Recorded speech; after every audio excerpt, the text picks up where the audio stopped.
الحمد لله الحمد لله وكفى والصلاة والسلام على عباده الذين اصطفى أما بعد فقد قال الله تعالى في كلامه المجيد وفي قرآنه الحميد الشريف أعوذ بالله من الشيطان الرجيم ببركة بقدر بكرم بسم الله الرحمن الرحيم إنما يريد الله ليذهب عنكم الرجس أهل البيت ويطهركم تطهيرا صدق الله مولانا العظيم وصدق رسوله النبي الحبيب الأمين المكين الكريم ونحن على ذلك لمن الشاهدين والشاكرين والحمد لله رب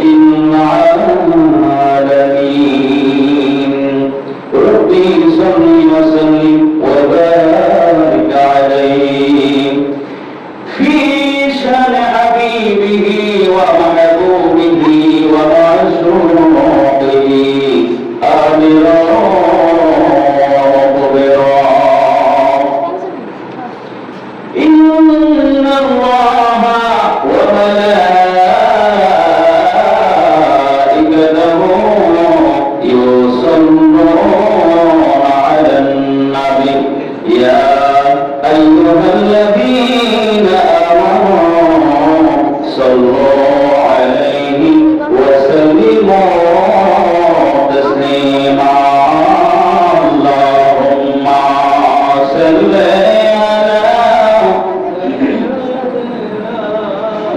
مولانا محمد وعلى آل سيدنا مولانا محمد اللهم صل على سيدنا مولانا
محمد وعلى آل سيدنا مولانا محمد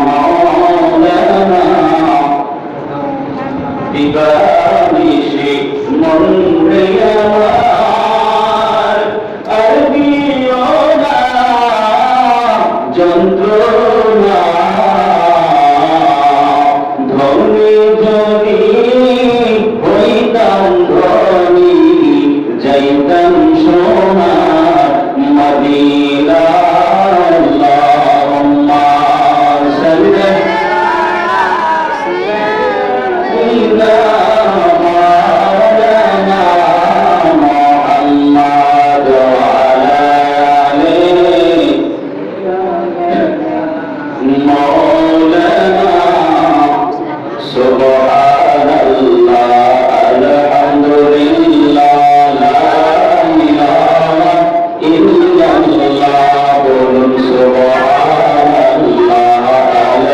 لله لا إله لا إله إلا الله محمد رسول الله لا إله إلا الله محمد رسول الله سبحان الله الحمد لله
করে মেহেরবানি করে ভালোবেসে আজকে আমাদেরকে মসজিদ আর দরবারে এলাহির মধ্যে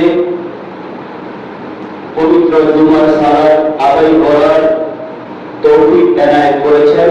সকলে মহব্বতের আওয়াজ বলি আলহামদুলিল্লাহ, আর উচ্চ আওয়াজ বলি আলহামদুলিল্লাহ। সাথে সাথে লক্ষ কোটি দরুদ সালামের নজরানা পেশ করছি মক্কার মতি, মদিনার জ্যোতি, দুপুরের সাথী, নিদানকারের কান্দারি, তরবে ওয়ালা নবী, বাঁচানে ওয়ালা নবী, নবী মুহাম্মদুর রাসূলুল্লাহ সাল্লাল্লাহু তাআলা আলাইহি ওয়াসাল্লাম কদমে পাকে, যিনি মদিনার সকল গম্বুজের নিচে শুয়ে শুয়ে উম্মতের ব্যথায় ব্যথিত হয়ে ইয়া রব্বি হাবলি বলতেছেন আর ডাকতেছেন, ওই নবীজির নুরানি কদমে পাকে আজকের এই মাহফিল থেকে আমরা লক্ষ কোটি দরুদ সালামের নজরানা পেশ করছি। সকলে বলুন আল্লাহুম্মা আমিন। আজকে সূরা আহজাবের 33 নং আয়াতে কারিমা তেলাওয়াত করেছি। এই আয়াতে কারিমার প্রাসঙ্গিক কিছু আলোচনা আহলে বাইতের স্মরণে আপনাদের সম্মুখে করার চেষ্টা করব। মদিনাওয়ালা রাসূল যদি মদিনার পাওয়ার হাউস থেকে দয়ার নজর করেন, ইনশাআল্লাহ আপনাদের খেদমতে কোরআন ও হাদিসের আলোকে দুই চারটি কথা পেশ করার চেষ্টা করব। আল্লাহ তাআলা যেন তৌফিক এনায়েত করেন। সকলে বলুন আমিন। আর মহব্বতের আওয়াজ বলুন আমিন। আমি আয়াতে কারিমার দিকে চলে যাচ্ছি।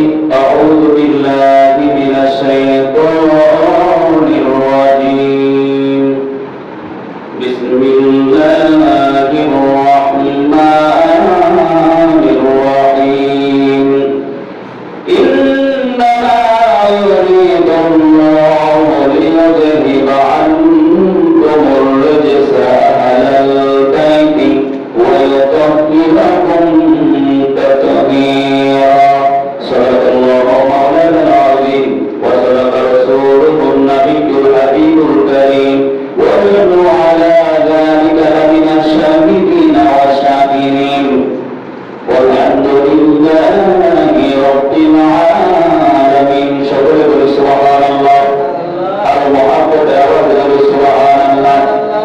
আল্লাহ পাক রব্বুল আলামিন কুরআনুল কারীমের সূরা আহজাবের 33 নম্বর আয়াতে কারিমায় আল্লাহ পাক রব্বুল আলামিন ইয়া হাবিব আহলে বাইতের পক্ষে, আহলে বাইতের স্মরণে, আহলে বাইতের মহব্বতে আল্লাহ পাক রব্বুল আলামিন আমাদেরকে কি এলান দিচ্ছেন? আল্লাহ পাক রব্বুল আলামিন আহলে বাইতের স্মরণে উম্মতকে এলান করে দিতে লাগলেন, ইন্নামা ইউরিদুল্লাহ, অবশ্যই ইউরিদুল্লাহ, আল্লাহ তাআলার একান্ত ইচ্ছা, একান্ত চাওয়া, লিইয়ুযহিবা আনকুমুর রিজসা আহলাল বাইত। চিৎকার করে বলি সুবহানাল্লাহ। আল্লাহ পাক রব্বুল আলামিন আমাদেরকে এলান করে দিতে লাগলেন, হে দুনিয়ার বান্দারা, নবীর উম্মতেরা, নবীর মনোযোগ। আল্লাহ পাক রব্বুল আলামিন এলান করে দিতে লাগলেন, আমার প্রিয় হাবিবের আহলে বায়াত থেকে সকল প্রকার নাজাসা, রিজিসুন, সকল প্রকার নাজাসা, অপবিত্রতা ত্রুটি থেকে মুক্ত করে আমি আল্লাহ আমি আল্লাহ তাদেরকে দ্রুত পবিত্র করে রাখতে চাই। এটা আমি আল্লাহর একান্ত ইচ্ছা, একান্ত চাওয়া। চিৎকার করে বলি সুবহানাল্লাহ। বুঝতে পেরেছেন? আল্লাহ পাক রব্বুল আলামিনের কালাম বিশ্বাস করার দরকার আছে না নাই? আছে। বিশ্বাস স্থাপন করতে হবে, বিকল্প কোনো পদ্ধতি রাস্তা আমাদের নাই। কোরআন কারীম আল্লাহর কালাম, এতে কোনো সন্দেহ নাই। সন্দেহ করলে ঈমান থাকবে না। তাই আল্লাহ পাক রব্বুল আলামিন আপনাদেরকে মহব্বত করে ভালোবেসে আহলে বাইতের মহব্বত ভালোবাসার কথা কোরআন কারীমে এলান করে দিতে লাগলেন, এলান করে জানিয়ে দিতে লাগলেন। এই দুনিয়াবাসী গভীর মনোযোগ, আমার হাবিবের যারা আহলে বায়াত, যারা পরিবার বর্গ, তিনার সদস্য রয়েছেন, আহলে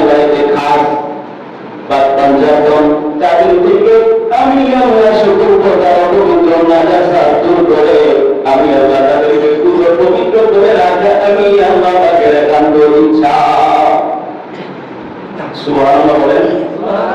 কষ্ট হয় মাহফিলের মধ্যে সুবহানাল্লাহ, আলহামদুলিল্লাহ, আল্লাহু আকবার এই তাসবিহগুলো পাঠ করলে আল্লাহ পাক খুশি হন, জান্নাতে আপনাদের জন্য ফলের ব্যবস্থা করে রাখেন। সকলে বলি সুবহানাল্লাহ। জান্নাতের ফলফুল খেতে আমরা চাই কি চাই না? জান্নাতের নিয়ামত আমরা চাই কি চাই না? এই জান্নাতের নিয়ামত হচ্ছে আল্লাহ পাকের তাসবিহ। চিৎকার মেরে বলি সুবহানাল্লাহ। আর মহব্বতের আওয়াজ বলি সুবহানাল্লাহ। এমন ভাবে তাসবিহ আওয়াজ করবেন যেমন তাসবিহ আওয়াজটা আরশে আযমে গিয়ে পৌঁছে যায়। চিৎকার মেরে বলি সুবহানাল্লাহ। বন্ধুগণ, মনোযোগ, আল্লাহ পাক রব্বুল আলামিন আহলে বাইতের শানে এমন একটি মহান কথা আমাদেরকে এলান করে দিয়েছেন, যার প্রতি আমাদের বিশ্বাস স্থাপন করতে হবে, যার প্রতি আমাদেরকে কিন রাখতে হবে। কথা বলুন ঠিক কিনা?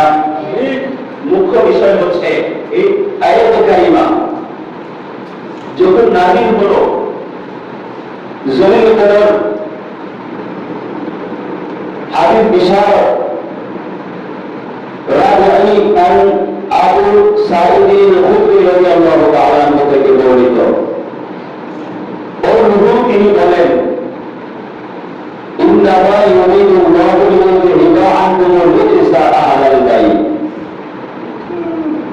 সুম্মা উত্তর বলতে লাগলেন, ক্বালা নাযালা ফি আয়াতিহি। অর্থাৎ আমি যেই সূরা আহজাবের 33 নম্বর আয়াতে কারিমা তেলাওয়াত করলাম, এই আয়াতে কারিমা নাযিলের প্রেক্ষাপট আবু সাঈদ খুদরি রাদিয়াল্লাহু তাআলা আনহু হাদিসের ভাষায় বলতে লাগলেন। চিৎকার করে বলে সুবহানাল্লাহ। তো এই আয়াতে কারিমা কাদের শানে, কি কারণে, কি জন্য, কোন প্রেক্ষাপটে আল্লাহ পাক রব্বুল আলামিন এই আয়াতে কারিমা নাযিল করলেন? আবু সাঈদ খুদরি রাদিয়াল্লাহু তাআলা আনহু বলতে লাগলেন, সুম্মা ক্বালা নাযালাত ফি খামসাতিন।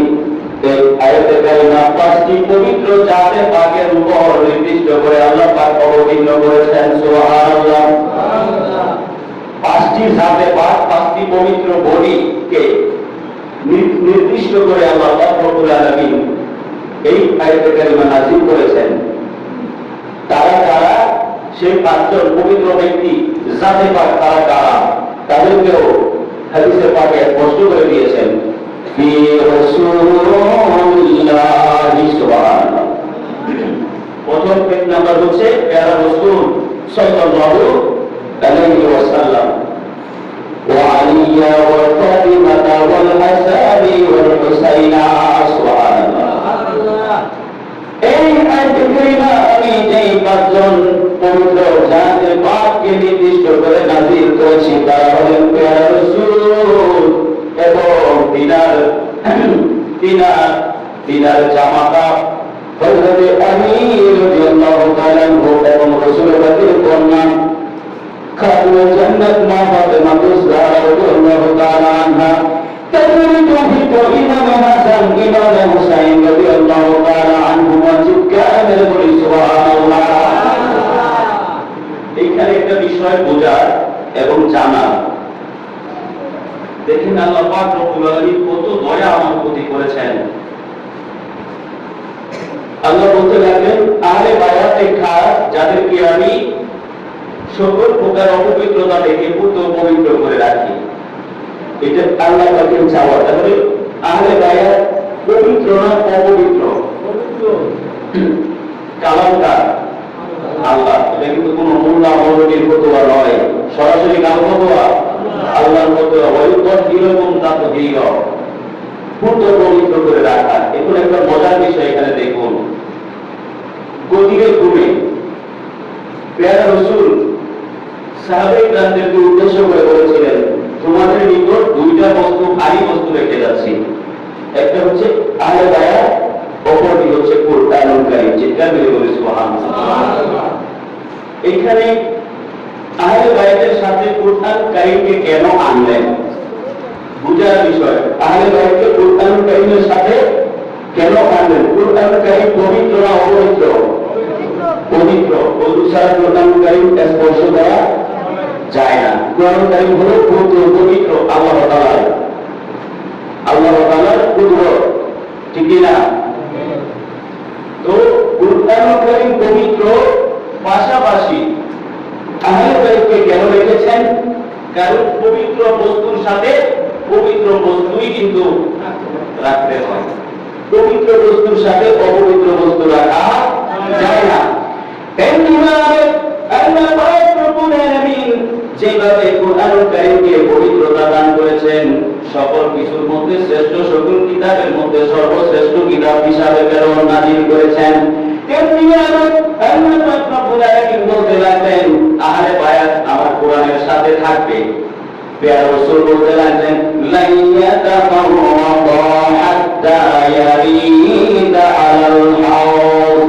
কোরআন কারীম আহলে বাইতের রাসূল সাল্লাল্লাহু আলাইহি ওয়াসাল্লাম কোরআন থেকে আহলে বাইত কখনো পৃথক হবে না, আহলে বাইত থেকে কোরআন কখনো পৃথক হবে না, কতক্ষণ পর্যন্ত পৃথক হবে না? কারণ কিয়ামতের ময়দানে যখন ময়দানে হাসর কায়েম হবে, ওইখানে হাউজে কাউসার পর্যন্ত আমাকে রাসূলের সম্মুখে মিলিত হওয়া ব্যতীত আর কখনো কোরআন কারীম আহলে বাইত থেকে পৃথক হবে না, আহলে বাইত থেকে কোরআন কারীম পৃথক হবে না। একেবারে আহলে বাইত আর কোরআন কারীম একই সাথে মিলে কাল কিয়ামতের ময়দানে হাসরে হাউজে কাউসারের মধ্যে রাসূলের সাথে মিলিত হবে। সুবহানাল্লাহ। বুঝতে পেরেছেন? এইজন্য আল্লাহ পাক রব্বুল আলামিন কোরআনের সাথে আহলে বাইতের যে একটা সম্পর্ক, কোরআনের দাবিনে আহলে বাইতকে আল্লাহ তাআলা পবিত্র করে দিয়েছেন। সকল প্রকার মাদ্রাসা থেকে আল্লাহ তাআলা তাদেরকে মুক্ত করে দিয়েছেন, যেহেতু তাদের সম্পর্কটা কোরআন কারীমের সাথে। চিন্তা করে বলি সুবহানাল্লাহ। তাহলে আহলে বাইতের মহব্বত, আহলে বাইতের তাজিম, আহলে বাইতের ভালোবাসা আমাদের দরকার আছে কি নাই? আর মহব্বতের জন্য আছে কি নাই? আহলে বাইতের সাথে যদি আপনার সম্পর্ক থাকে, ভালোবাসা থাকে, আপনি কখনো পথভ্রষ্ট হবেন না, আপনার হেদায়েত, আপনার তাকদীরে নসিব হবে, সিরাতুল মুস্তাকিমের পথে থাকতে পারবেন। কারণ কিয়ামতের ময়দানে আহলে বাইতের সাথে মহব্বতের সম্পর্ক থাকার কারণে আপনি কাল কিয়ামতের ময়দানে হাউজে কাউসারে তাদের সাথে হাউজে কাউসারের পানি পান করতে পারবেন। চিৎকার করে বলি সুবহানাল্লাহ। আল্লাহ তাআলা আমাদের প্রত্যেককে তৌফিক দান করুন, আহলে বাইতের মহব্বত অন্তরে ধারণ করে হুসাইনি প্রেমিক হয়ে দ্বীন ইসলামের সকল কার্যক্রম কোরআন সুন্নাহ মোতাবেক পালন করে নিজের জীবনকে প্রতিষ্ঠিত করে আমরা যেন ঈমানের সহিত মৃত্যুবরণ করতে পারি। আল্লাহ তাআলা আমাদেরকে সেই তৌফিক দান করেন। সকলে বলুন আল্লাহুম্মা আমিন।